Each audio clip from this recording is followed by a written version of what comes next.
नित्यमङ्गलं जया भूतनाथ मन्त्रकूटभुवजनाश्रिताय गौतमी वीरवासलय मङ्गलं जया राजराजपूजिताय रत्नगलितविग्रहाय रामलिङ्गेश्वराय रम्यमङ्गलं जया जय भवानि शङ्कराय चन्द्रमौळये कृतान्तभयनिवारणाय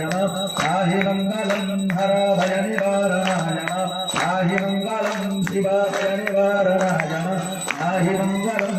साङ्ग्रहण्येष्टाय गदे इमां जनितां सङ्गृह्णामीति द्वादशरत्नारचना भवते द्वादशमासात् संवत्सरः संवत्सरमेवावरुन्धे ॐ जे भवते ऊर्ध्वयमुञ्जा ऊर्ध्वमेश्वरकुटुम्बिनी मृगेन्द्रवाहने तुभ्यं चामुण्डायै सुमङ्गलम् आनन्दकर्पूरमङ्गलनीराजनं समर्पयामि।